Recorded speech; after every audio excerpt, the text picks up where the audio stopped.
આમોદ ચોકડી પરથી પસાર થતો નેશનલ હાઈવે નંબર 64 એક જ વર્ષમાં ખખડધજ થઈ જતા વાહન ચાલકો પરેશાન બન્યા છે તો રોડની આસપાસના દુકાનના માલિકો તેમજ રાહદારીઓ ધૂળથી હેરાન પરેશાન થઈ ઉઠ્યા છે। ત્યારે આમોદ તાલુકા કોંગ્રેસ પ્રમુખે ધારાસભ્યને રોડનું નિરીક્ષણ કરવા પડકાર ફેંકતા આમોદનું રાજકારણ ગરમાયું છે।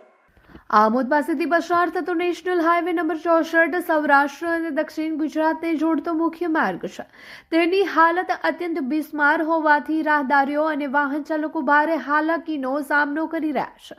આ મામલે આમોદ તાલુકા કોંગ્રેસ પ્રમુખ નરેન્દ્ર પટેલે સરકાર અને વહીવટી તંત્ર સામે તીખી પ્રતિક્રિયા આપતા આક્ષેપો કર્યા હતા કે રોડની ખખડધજ હાલતના કારણે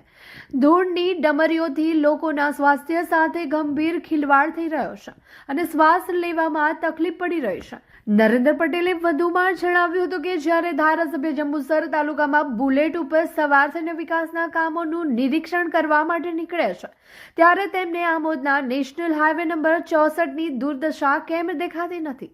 અને સ્થાનિક ધારાસભ્યને ટૂંક સમયમાં બિસ્માર બનેલા રોડનું નિરીક્ષણ કરવા ખુલ્લો પડકાર ફેંક્યો હતો। વિપક્ષ તરીકે અવાજ ઉઠાવતા છતાં તંત્ર દ્વારા કોઈ નક્કર કામગીરી નહીં થતી હોવાથી તેમની સરકારને બહેરી અને મૂંગી ગણાવી હતી। તેમજ ભાજપની ગુજરાત સરકાર સામે કટાક્ષ કરતા જણાવ્યું હતું કે ગુજરાત સરકાર માત્ર પોલીસને ભાજપનો પટ્ટો પહેરાવીને વિરોધ કરવા વિપક્ષી નેતાઓની અટકાયત કરવામાં જ વ્યસ્ત છે।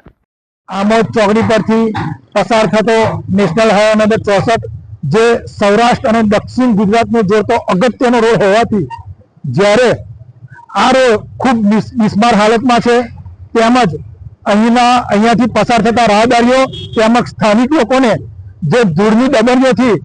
તંદુરસ્તી સાથે અને સ્વાસ્થ્ય સાથે ચેડા થઈ રહ્યા છે તે બાબતે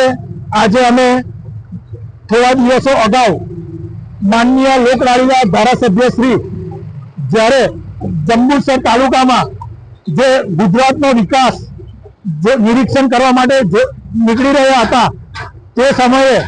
બુલેટ પર બેસીને ત્યારે અમે આ વિડીયો મારફતે માનનીય લોકડાલીના ધારાસભ્યશ્રીને કહેવા માંગીએ છીએ, ધારાસભ્યશ્રી આપ બી આવે આ જે આમોદ ચોકડી પરથી પસાર થતો નેશનલ હાઈવે નંબર 64 એનો પણ નિરીક્ષણ કરો આપ ને તમે કહેતા હોય તો હું જાતે બુલેટ લઈને આપની પાસે આવું ને આપને જોડે રહીને નિરીક્ષણ કરીએ અને આ જનતાને પડતી મુશ્કેલીનો અંત આવે અને રાહદારીઓને આ જે પરિસ્થિતિનો સામનો કરવો પડે છે તેનું નિરાકરણ આવે। મારો એક સવાલ છે કે તમે વારંવાર આનો વિરોધ કરો છો કોંગ્રેસ દ્વારા, બરાબર? એ પોલીસ તમારી તરત અટકાયત પણ કરી લે છે,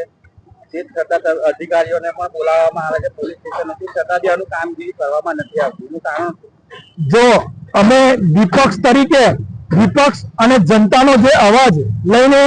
જે તંત્ર સુધી પહોંચાડવાનો પ્રયત્ન કરી રહ્યા છે પણ આ ડેંગી મૂડી લૂલી લંગડી સરકાર એ પોલીસને ભાજપનો કમરનો પટ્ટો પહેરાવીને અમારી અટકાયત કરવામાં આવે છે।